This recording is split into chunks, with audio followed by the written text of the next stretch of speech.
Good afternoon, everybody. Welcome back. Hope you enjoyed your lunches. All right, we're going to begin our afternoon programming with the one and only Rick Doblin. Lecture title, From Atom to Ecstasy to Prescription MDMA Over 4 Decades.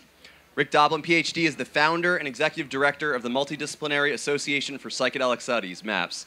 In 2001, he received his doctorate in public policy from Harvard's Kennedy School of Government, where he wrote his dissertation on the regulation of the medical uses of psychedelics and marijuana, and his master's thesis on the survey of oncologists about smoked marijuana versus the oral THC pill in nausea control for cancer patients. His professional goal is to help develop legal context for the beneficial use of psychedelics and marijuana, primarily as prescription medications, but also for personal growth for otherwise healthy people. He founded MAPS in 1986 and currently resides in Boston. It is my great pleasure to introduce Rick Doblin.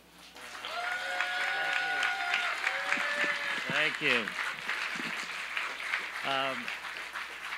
It's an absolute pleasure to be here. Plus, I used to live in Sarasota, Florida for 17 years, so I really like getting back to sweating so much. In honor of the fact that we're here at the Sleeping Octopus, I have a little bit of an intro that's not on the main theme, but you'll see how it relates to the Sleeping Octopus. So this is actually a sleeping octopus. This here is MDMA. So who would have thought actually that sleeping octopuses and MDMA would go together? But they actually do. And so we just shipped a gram of MDMA to Johns Hopkins to some neuroscientists to give it to octopi. And so this is the paper about serotonin binding sites and acute prosocial effects of MDMA as evolutionary conserved in octopus bimaculates or something. So here we go.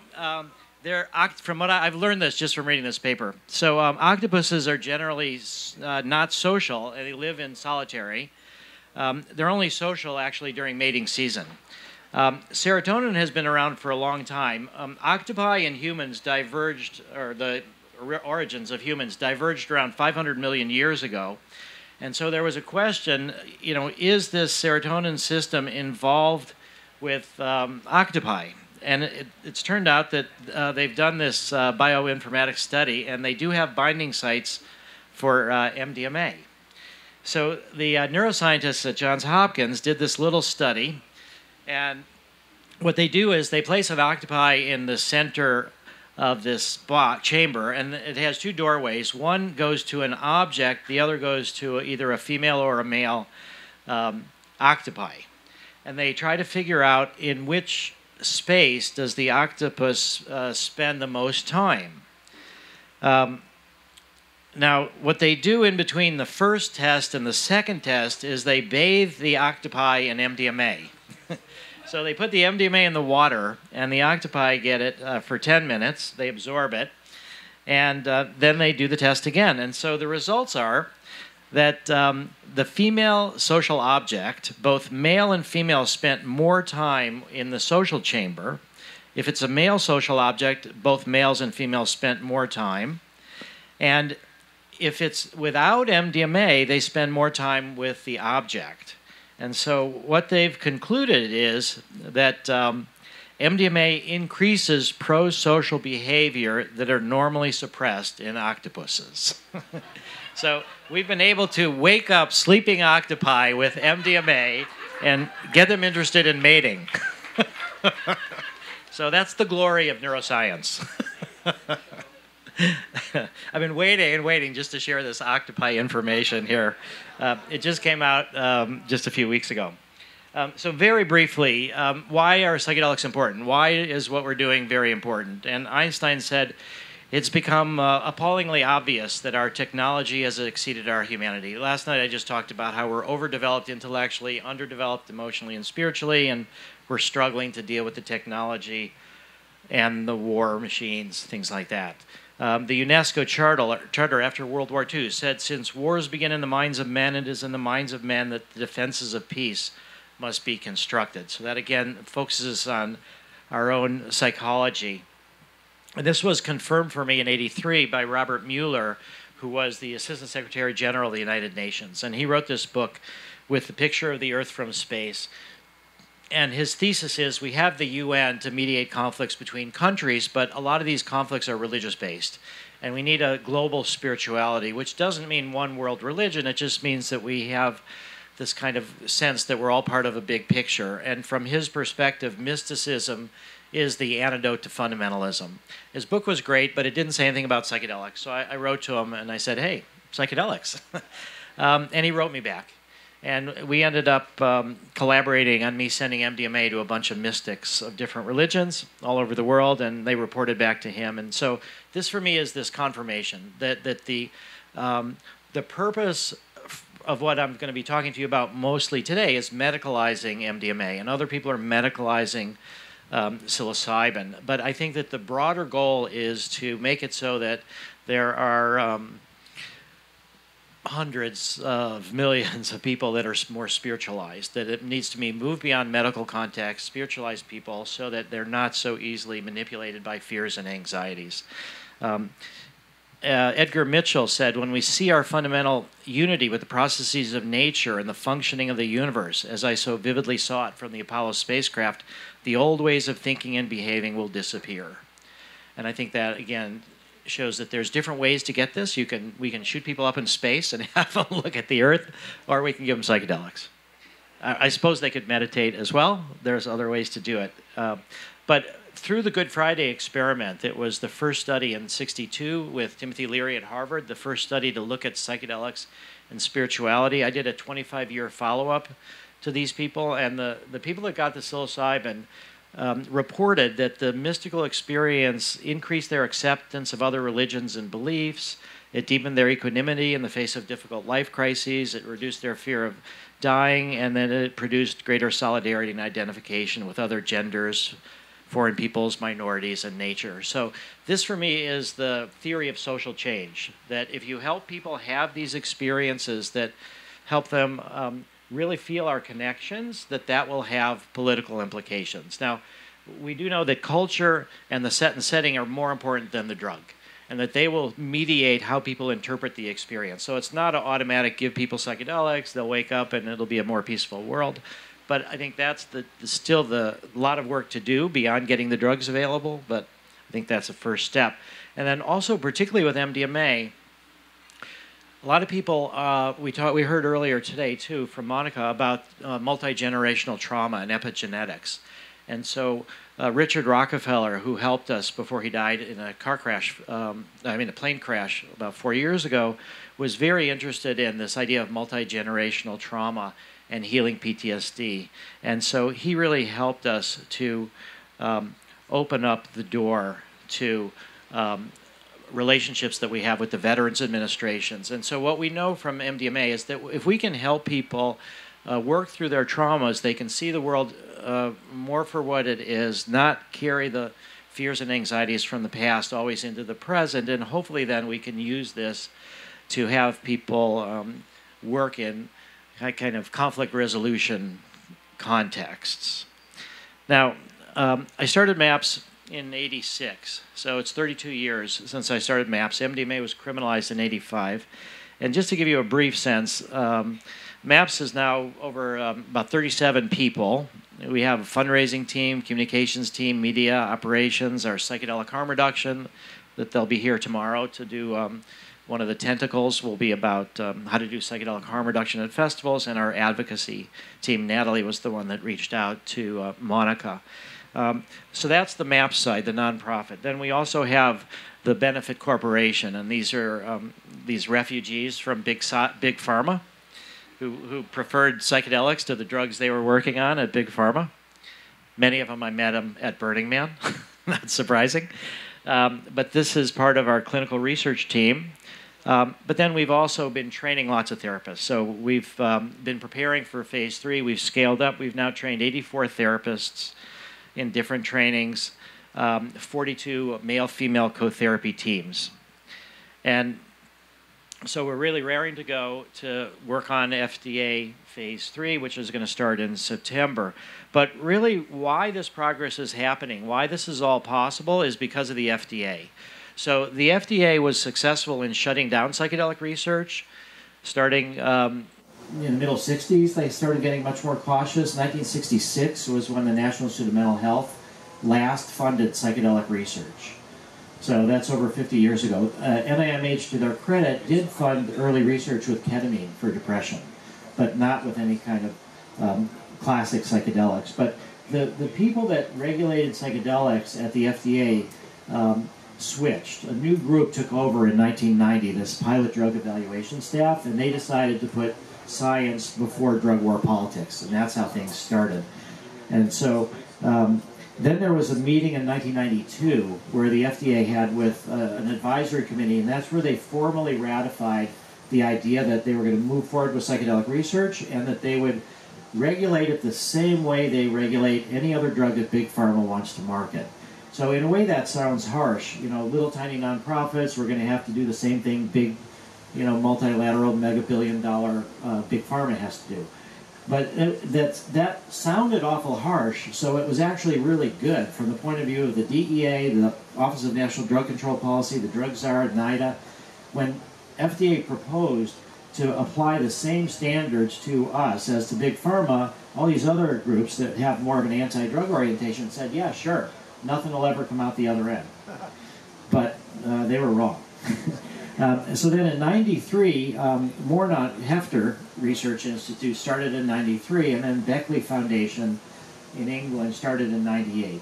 So really what we owe this psychedelic renaissance to is non-profit organizations that funded research that the governments weren't funding, that Big Pharma wasn't funding, that major foundations were not funding, and that's led to this renaissance where what I'm going to talk to you here about is just the studies in patients. There is an enormous number of neuroscience studies, studies for psilocybin for mystical experiences. There's studies in Switzerland where Zen meditators, lifelong Zen meditators, are going into meditation retreat and either getting a pill of psilocybin or placebo and seeing how psychedelics can enhance their meditation practice in the long run and finding that it can. So Zen, which has been traditionally anti-drug, is now more opening up to psychedelics. But you know, in depression, we have ketamine, which is now being widely used off-label, and ketamine clinics are sprouting up all over. I don't know if there's any in Pittsburgh, but there's two. Okay, so they're everywhere. Ayahuasca's just been a paper published about ayahuasca and depression and psilocybin. So there's Usona Institute, which is a nonprofit trying to move into phase 3 for psilocybin for depression, and then Compass Pathways in a for-profit way. Also end-of-life distress, psilocybin, MDMA, and LSD has been used. We heard from Adam about the study in OCD with psilocybin that motivated him to try to get better. We've done a study with social anxiety with MDMA, with autistic adults, with PTSD, MDMA and ayahuasca is being studied, and substance abuse, the whole range of psychedelics are being studied. So we are at a point where there's more psychedelic research now than at any time in the last 50 years. And we're also moving into phase 3, and we have never been at that point before. So even in the 50s and 60s, when there was lots of research, it never reached the point of sponsored drug development in phase 3 trying to get to prescription use. But one of the key things that was involved in our efforts to try to bring back the psychedelic renaissance was, I just want to say this, was trying to bring research with LSD. And LSD, the quintessential psychedelic, the scary drug from the 60s, and so I felt for us to fully say that we were back on track, we needed to start LSD research. And we were able to do this in Switzerland for end-of-life anxiety. And one of the things that I'm most proud of in all of MAPS's history is that we managed to start this study about 2 months before Anita Hoffman, Albert Hoffman's wife, before she died, and then about 4 months before Albert died. So before they died, Albert died at 102, and they'd been married 79 years. They died just a few months from each other. But they got to see the renewal of LSD research. And the other part of this psychedelic renaissance that's been so important is the media and the public education. So we've had, you know, incredible good fortune with the media, and it's been almost entirely positive, and the stories of recreational use are still there, the tragedies that happen are still there, but overall there's been an incredible welcoming in the media from right wing to left wing media, and so we're really full speed ahead. The only area that we're not really overcoming the politics is in marijuana research. So we got, MAPS received $2.1 million from the state of Colorado from marijuana taxes. They've raised over $1 billion in marijuana taxes. And this was a study for veterans with PTSD. It took us about 8 years to get this study started. Lots of resistance. And we've now enrolled 64 of 76 veterans. So marijuana for PTSD controls the symptoms. It helps people sleep at night. It's palliative, not curative. But it's a valid option for people. Some people don't want to go through the pain of facing their emotional demons that MDMA makes easier, but it's still not easy. Several of the vets in our study said, I don't know why they call this ecstasy. So it's a valid option, but we can't go further into phase 3 if we want to, as we are with MDMA, because there's a monopoly on the production of DEA-licensed federally legal marijuana. So the FDA as a federal agency can only work with federally legal marijuana, and the National Institute on Drug Abuse contracts with the University of Mississippi to grow marijuana for academic research, but it cannot be sold as a medicine. And FDA requires phase 3 to be done with the exact same drug you want to market. So this monopoly started in 1968. So it's 50 years. And so we've been suing the DEA, and we're about to sue the DEA again. And there's a good chance that this monopoly will end, because there's an article in Business Week about America is giving away a $30 billion industry until we can domestically grow our own marijuana before making it into a medicine. So all the state legal marijuana is way higher quality than government marijuana, but we can't use it. So this is the main fight from a policy point of view to end political restriction with research with psychedelics and marijuana. This was one of my absolute favorite articles recently. It was in October, Lucy in the Sky with Doctors. And the subtitle, Marijuana went medical, then mainstream, are psychedelics next? And the quote was, this is how the entire article ended. As the marijuana debate shows, attitude shifts that barely seem possible can sometimes become inevitable. And so it feels that way with MDMA. And what I'm going to show you now is a 10-minute video of an actual MDMA therapy session with one of the veterans that was in our studies. So this is edited, it's from different sessions, but I think it can communicate more than I can what the therapy is like, and you can kind of get a sense of how it might be so effective. And I think that's what's really going to help make it inevitable, is the sense that it's so effective. Now, this was a Marine veteran, 2 tours in Iraq, and this is starting mostly with his first MDMA session. And the issue that was troubling him so much was rage. He came back and he would throw things at his wife, he would yell at her. He never actually beat her up, but he was just feeling like he was a powder keg of rage. And eventually he tried other things, and eventually he volunteered for our study. So. Are you ready to take your capsule? Sure.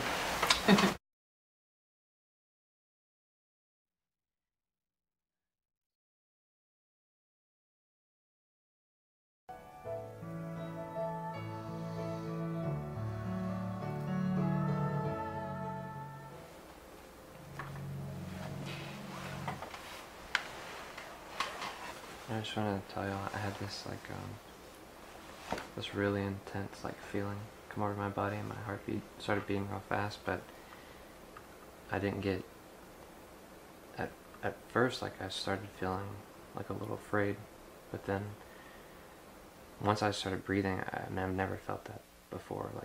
I literally felt my heartbeat start to slow down and everything when I started breathing, and just relax, and the sensation, it was amazing how, not quickly it went away, but just how in control I felt of making it go away. So usually I've had those feelings. In a way, it kind of felt like when a panic attack kind of comes on, and my heartbeat started, and I felt my whole body flush and get really hot, and then I was just amazed how I was able to not really fight it, but kind of relax. I don't know, think about it now, when I got blown up myself. I don't know, I see it completely different now. Thinking about it, that moment that I got blown up, when it was happening, and everything was moving so slow, and my mind was just racing at the speed of light. And I can really go back and visualize. I've never been able to visualize it so hard before. I can really feel what it was like, and there was this. So MDMA actually enhances memory for the trauma.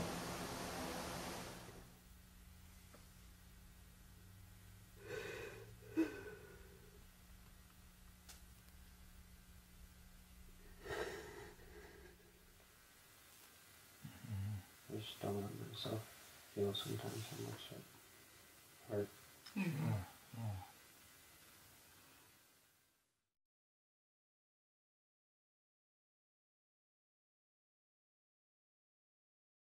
don't have my defense mechanisms anymore.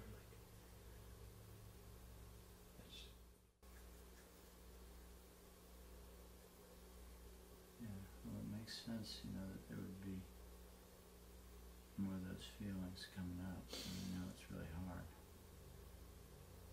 But you are able to talk about things that have a lot of anxiety and fear attached to them. And it just opened a door that I kept locked. Yeah. Yeah. And so part of this integration process is really just what we're doing, you know, really being able to talk about that and express that and address the fear and support you in processing all that. And then you'll in that process, I'm sure you'll find that actually, as you knew yesterday, it was helpful in the long run. Yeah, I can believe that because of just from the first experience and then the beginning of this other experience, how things unfolded, and they felt so natural and very, healing. And it was just like, it's like doing some house clearing. And I don't know what I was thinking. I could clean the house out and not touch some of the stuff that's in the air. Right, I know. You can avoid a corner. We all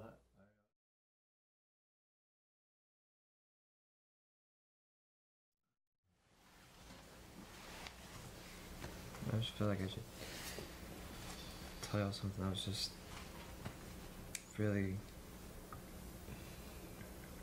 amazing.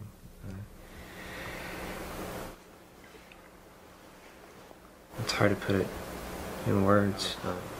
That aspect of me that's just really rageful, and also besides that image I told y'all about of the fighting with them, I had this image of it like in a jail cell. I had that part of me locked up in jail, and it's just it's dark, but it's got bright red eyes and just really evil. And I thought of that, and I felt like I felt like I put that person there, and I went to it and just opened the door and hugged that person, and then the eyes just faded away, and it no longer had kind of an evil look to itself, and I visualized both of us just taking apart the jail cell and just really becoming friends. And then I visualized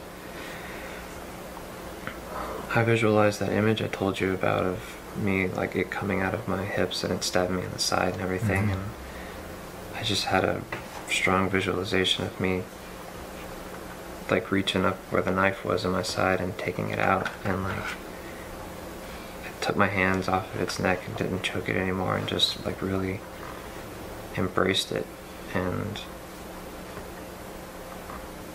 like, I don't know, I feel like, I don't know, part of me realizes that I think that I was taking that person and keeping him locked up because I was so afraid of him, and then that by putting him in that cell and keeping him locked up, that I was just making it worse for him. And I was really more beneficial if we kind of worked together. And I never realized how much I thought I was being the peaceful person, but I didn't realize how much I was punishing that aspect of me.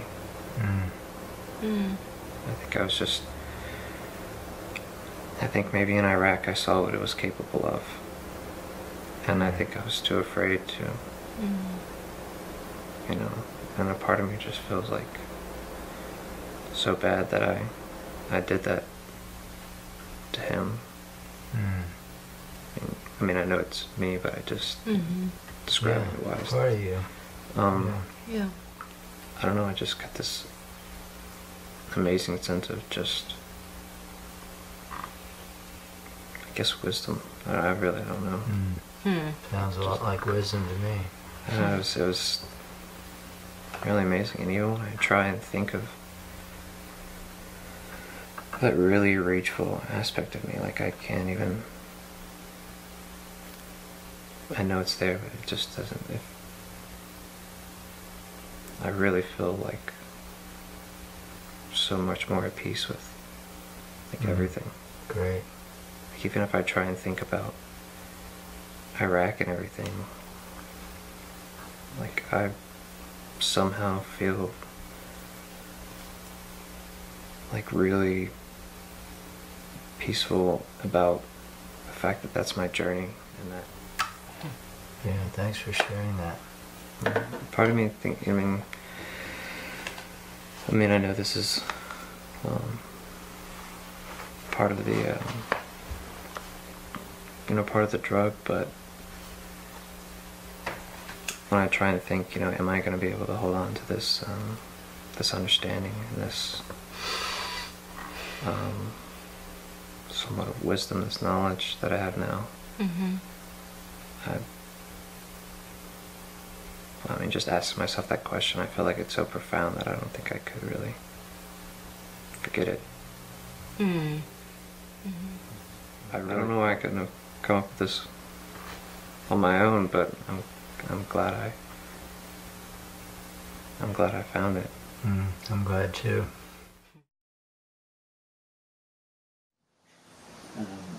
And so there's a book, Acid Test, LSD, Ecstasy, and the Power to Heal, that's been written about our work. And it sort of profiles Michael, the therapist, myself, and Nicholas Blackstone.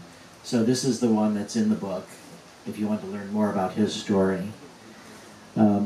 Also, I just want to mention that people do talk a lot about parts of themselves, and they also talk a lot about metaphors. And so there's a whole system. Are you ready to take your capsule? Oh, oops. Sure. Oops, sorry. Okay. So briefly, the history. So MDMA was invented in 1912 by Merck. They were looking to evade a competitor's patent on something else, and they patented everything along the way. Then World War I came along. They didn't do anything till 1927 when MDMA was first tested in animals. They found nothing interesting. In 53, 54, the Army Chemical Warfare Service was looking for mind control drugs, and they tested 8 different drugs in animals. On one side was mescaline, the other was methamphetamine, and MDMA was in the middle. So that's a good way to understand what MDMA does. It's chemically similar, almost halfway between mescaline and methamphetamine. So you get the alerting part of the methamphetamine without the jittery parts, and you get the flow of unconscious material and feelings that you can get from mescaline, but you don't get the visuals and you don't get as much of the ego dissolution. But this research was classified until '73. And by that time, MDMA had been rediscovered. So Merck again tested MDMA in '59 and found nothing interesting. And in the late '70s, middle '70s actually, the first MDMA is actually noticed by the DEA in 1970. And then Sasha Shulgin, who was a chemist who was looking for drugs for psychotherapy, rediscovered MDMA. A graduate student told him to check it out. And then he gave it to Leo Zeff, who was the secret chief, the leader of the underground psychedelic therapy movement. And Leo then came out of retirement and trained hundreds of therapists and worked with like 4,000 or so patients, these therapists that he trained with. So there was roughly 500,000 doses of MDMA used under the code name Adam in therapeutic contexts in private settings. But some of the people that tried that in those settings realized that it could be a moneymaker, that more people should have it, and they turned it into ecstasy, and it started being used in public settings. That's what attracted the DEA, and so in '84, the DEA moved to criminalize MDMA. And that's a picture of me there in the background spying on the DEA. That's right before I walked in the door. There's a 30-day public comment period where you can object to the scheduling. And so we were prepared for this, and I walked in the door and handed them this document, which shocked them completely because they didn't know anything about therapeutic use. They didn't realize that there had been for years teams of underground therapists and researchers preparing for this day. And we managed to get the hearing, and we won the hearing. The judge said it should be Schedule 3. The DEA rejected the recommendation. We sued a couple times in the appeals courts, and we won. Eventually, we lost. And it was clear that the DEA was going to keep this illegal, and the only way to make it back, to bring it back, was through research, through science, through medicine, through the FDA. So I started MAPS in '86. I didn't know at the time that no drug had ever been made into a medicine by a nonprofit, which didn't happen until 1999. And that was the abortion pill RU46. And that was funded by Rockefellers, the Buffetts, and the Pritzker family. But luckily, I didn't know that no drug had ever been made into a medicine by a nonprofit. So from the first 6 years, we submitted 5 different protocols to the FDA for MDMA research. All were rejected. And then, as I described, the people at the FDA took over who were regulating psychedelics. They had this meeting in 1992. And then Charlie Grobe from Harvard, UCLA, got permission to do the first study with MAPS of the phase 1 dose response safety study. So that was 6 years from the time MAPS started till we could get the first studies done.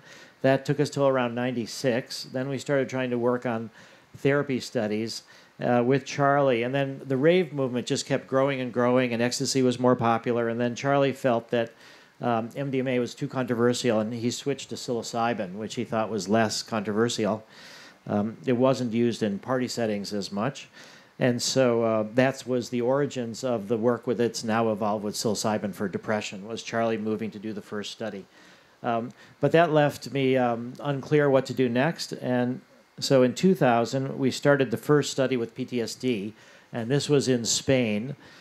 And the sad part about this was that it was going really well. There was media articles about it, and that motivated the Madrid Anti-Drug Authority to shut the study down. And we were not politically powerful enough, and the concern about MDMA neurotoxicity was so great that we were blocked. But eventually, we were able to get approval in the U.S. in 2004.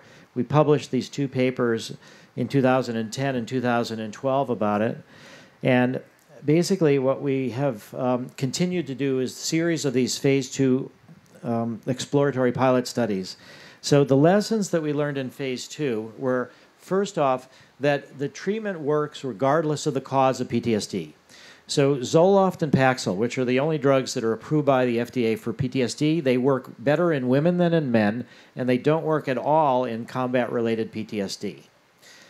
And that's why it was important for us to figure out, who is our population. And so it was great to see that this treatment that we have works regardless of the cause of PTSD.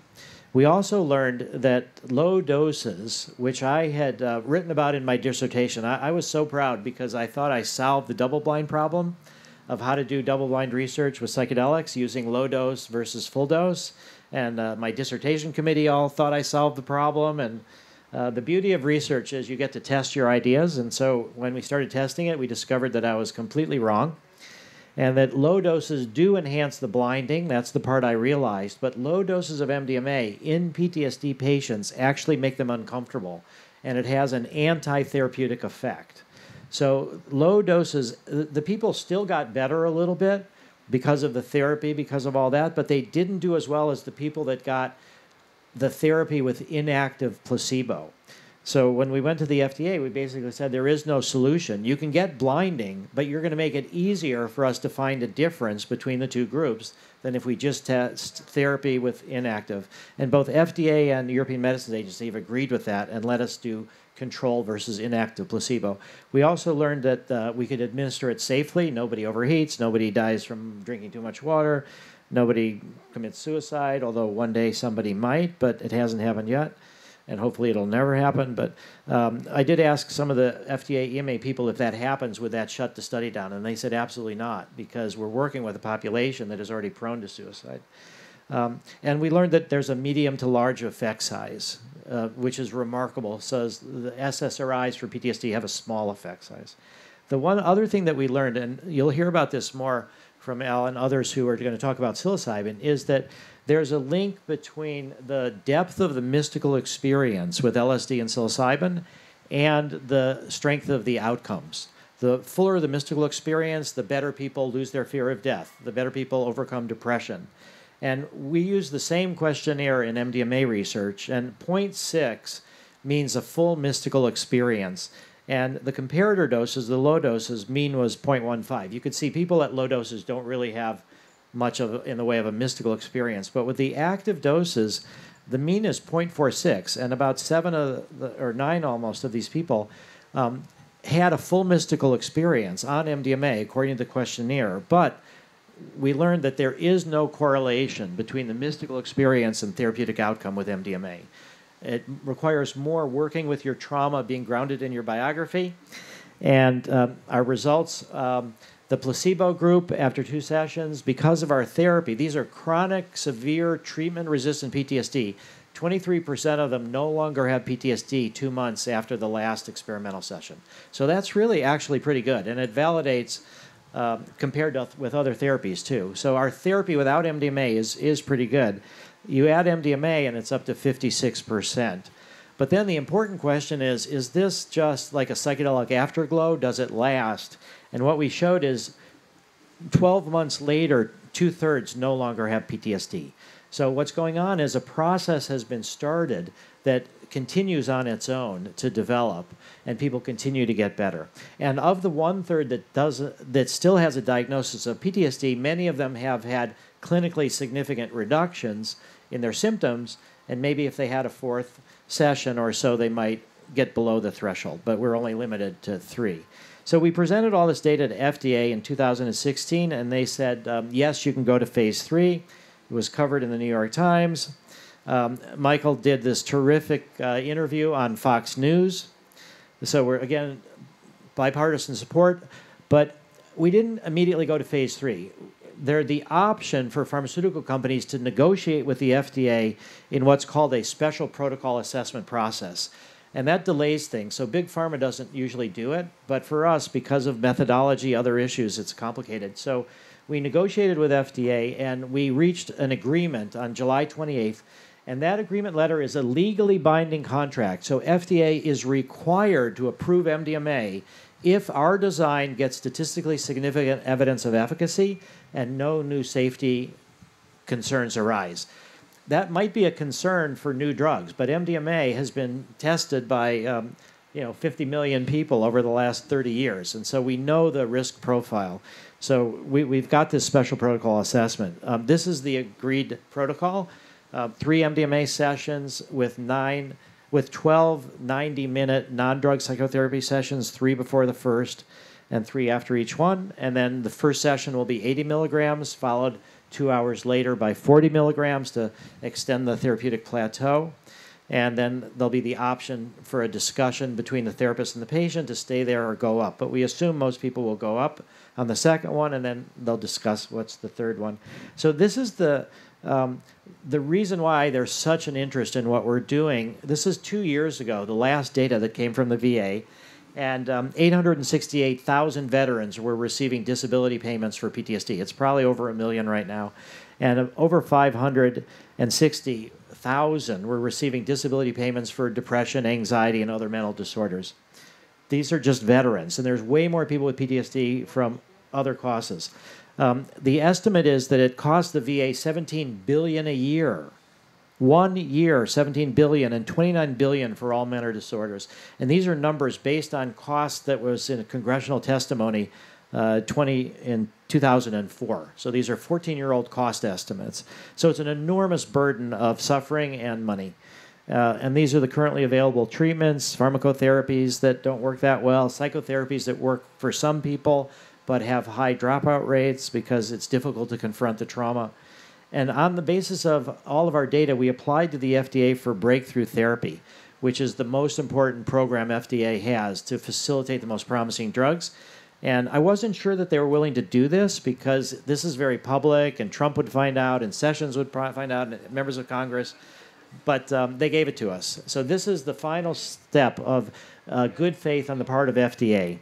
So we have breakthrough therapy. Roughly 2/3 of the applications for breakthrough are rejected by FDA.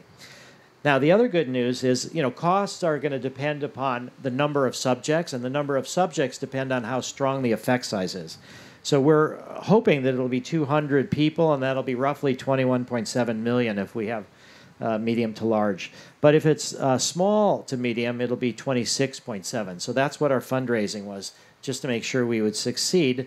And maybe there would be money left over there to go towards EMA. If we have a kind of small to medium, we'll need 35 million, and then global, we think we're going to need 50 million. So fundraising is never over. But we've now raised this 26.7 million. And I'll just say that a bunch of it came from the Pineapple Fund. This was an early Bitcoin investor who had borderline personality disorder and depression. He went for ketamine therapy. In the middle of ketamine therapy, he had a vision. The vision was the way to get out of depression and his personality problems was to help other people. So he decided to give away what turned out to be $56 million worth of Bitcoins within 3 months. And we managed to get 5 million of his Bitcoins, which we've sold right after we got them. Now, we also got money from Rebecca Mercer, from the Mercer family. I talked about this a little bit last night. Her money, she's behind Trump and Bannon, her and her father, Cambridge Analytica, Breitbart, they own part of. But we came into a common agreement on supporting vets. And it is controversial, but I won't talk about that now. But I think it's super important that we build these bridges. And so these are going to be our phase 3 sites in the U.S., Canada, and Israel. We're also working with VA therapists to blend MDMA with existing non-drug psychotherapies. This one is cognitive behavioral conjoint therapy, which is couples therapy where one member has PTSD and it affects the relationship. And we give both members of the couple MDMA. And this has been remarkably effective, and this is helping us get into couples therapy as well. But we cannot medicalize couples therapy because it's not a disease, much as it might seem that way. Having a difficult relationship feels really problematic, but we can't medicalize it. So that's another reason for moving post-prohibition into legalization. We're also working at Emory with Barbara Rothbaum to blend MDMA with prolonged exposure. There's stuff at Yale. And this is, we're not funding this, but we've trained Ben and we're providing the MDMA. They're taking veterans, giving them MDMA, and sticking them in a scanner while they're under the influence of MDMA. So it's a mechanism of action study, not a therapy study. And similarly, we're not funding this, but we provided the MDMA in training to a study that just started in Bristol with MDMA for alcoholism. And what I'm very looking forward to is MDMA and ayahuasca for conflict resolution. So apparently there are a bunch of Israeli Arabs and Israeli Jews that are doing ayahuasca and MDMA together in secret. I guess it's not that secret. And so we're looking to study how do we use these drugs in conflict resolution. You could say it's not that different than using them in couples therapy. But we're also negotiating with the European Medicines Agency for this scientific advice. We had a paper published May 2nd in The Lancet about work with veterans, firefighters, and police officers, and this was covered in the New York Times. And from that, there was one sentence about how we got $1 million from Rebecca Mercer. And that gave the Fox News people, in a way, permission to do this. This is now 6 minutes, but this is a Fox News. And so there's a show called The Five on Fox News. Greg Gutfeld and Jesse Waters. Jesse is one of the Fox News people that speaks with Trump quite a bit. But this is just going to show why I think that we will be able to succeed, that we will have support politically. According to a new study, soldiers with PTSD using the illegal drug known as MDMA or ecstasy cured the condition within weeks.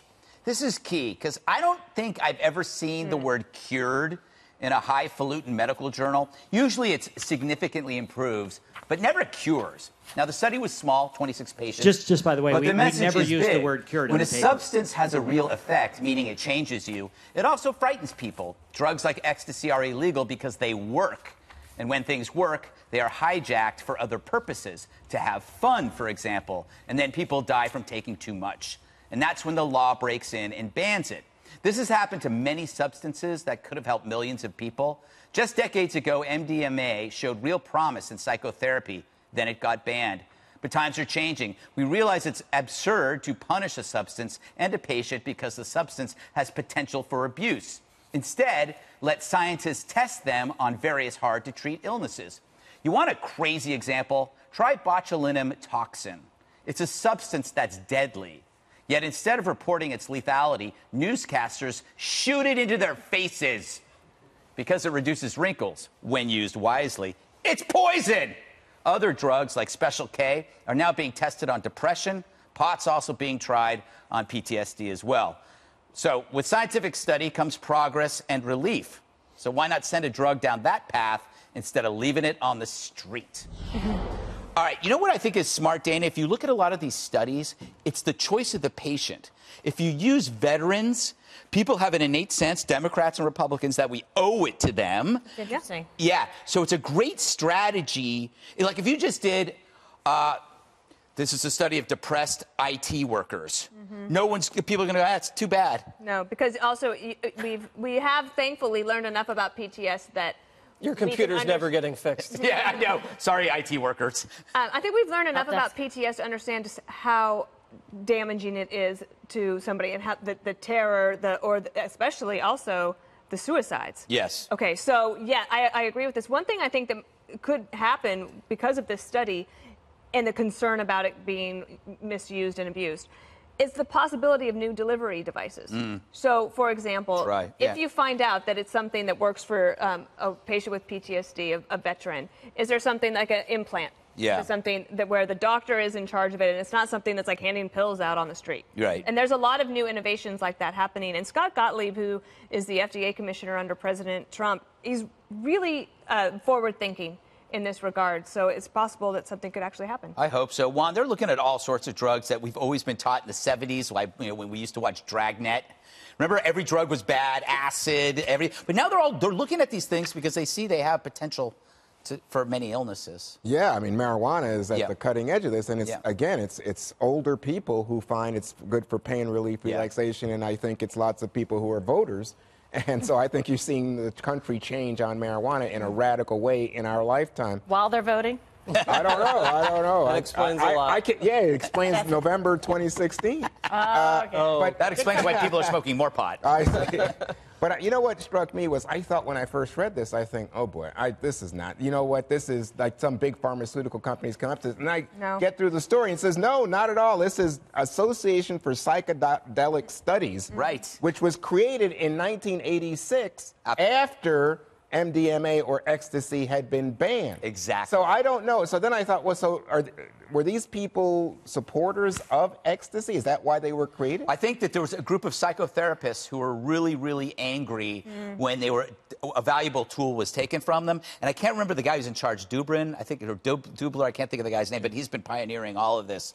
And but that's how it happened. They were ticked off that the government stepped in.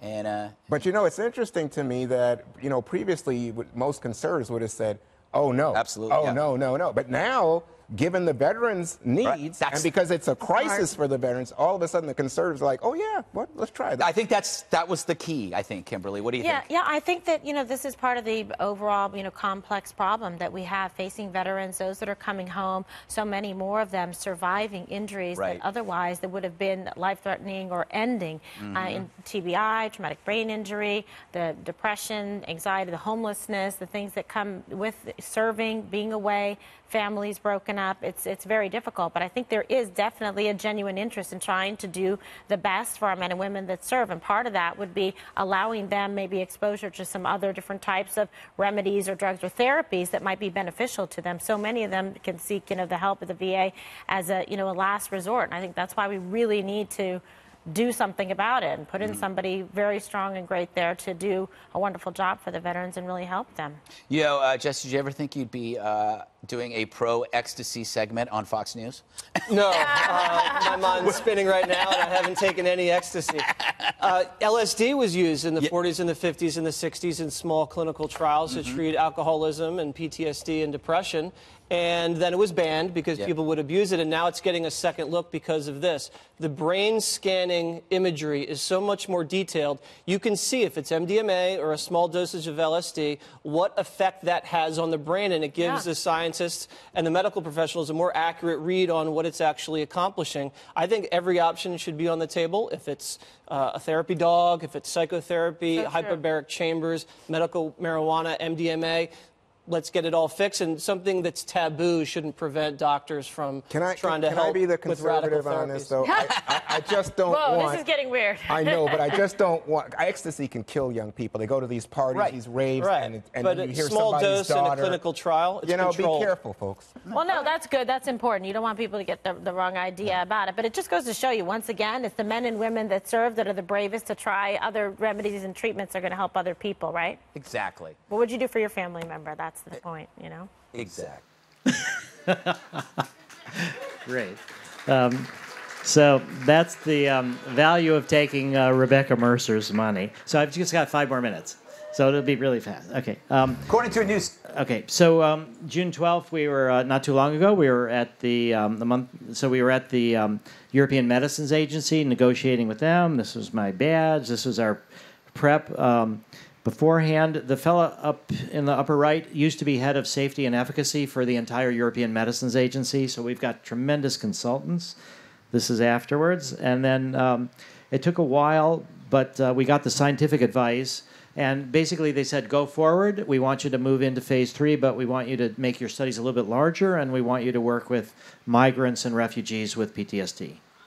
So it's going to be a challenge to do that, language barriers and other cultural things, but basically now we hope to start Europe next summer. And then these are the sites we're going to have in Europe, but we're also now talking about Norway, Finland, and Portugal. Once MDMA... okay, so... well, I guess they're celebrating with us that MDMA is going to be made into a medicine one day. And it's as I said, it was invented by Merck in 1912. It's off patent. We hired a patent attorney to develop an anti-patent strategy so nobody could patent the uses of MDMA, because we heard from Tom Brown this morning about Ibogaine. They started in '86 also as for-profit, and people ended up suing each other over intellectual property and all, and it doomed the whole thing. Now those patents are all expired, but I wanted to make sure that didn't happen again. So so nobody can get patents for MDMA's uses unless it's something nobody's ever thought about. But Ronald Reagan in '84 passed a law to provide incentives for developing drugs that are off patent. And what that means is nobody can use our data exclusivity, for 5 years.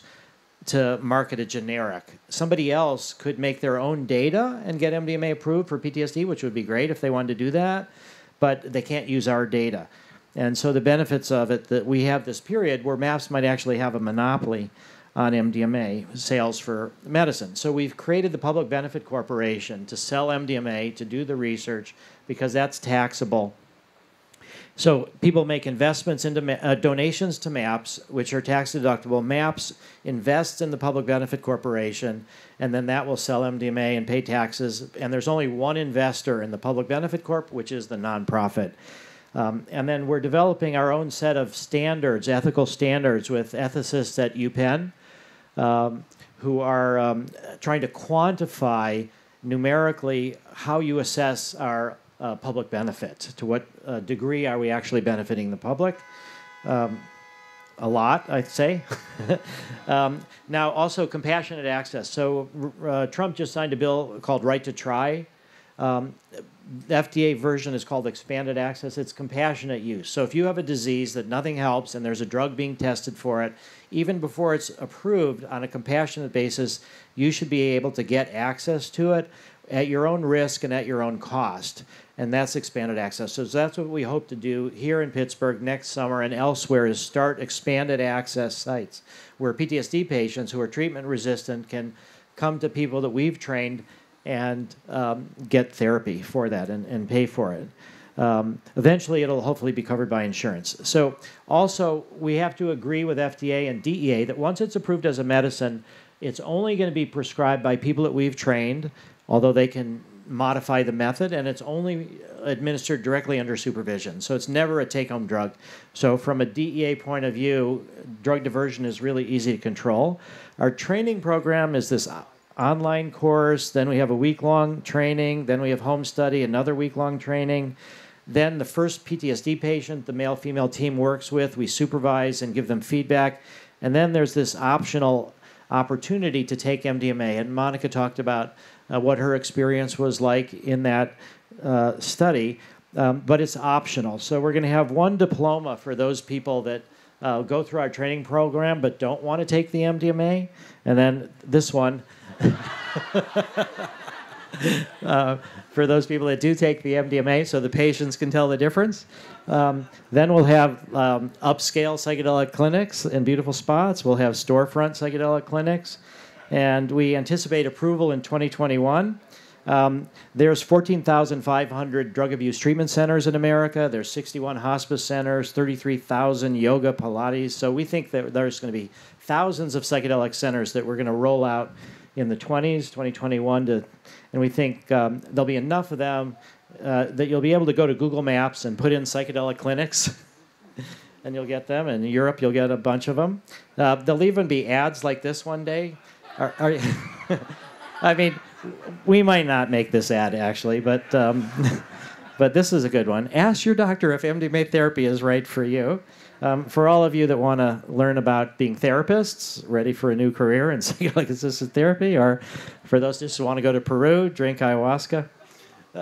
So that's going to be an issue. How do we control public education like this so it's not misleading? But the long-term goal for me personally is to have MDMA and psilocybin as medicines, and then eventually I can get my license to be a psychedelic therapist myself. Thank you.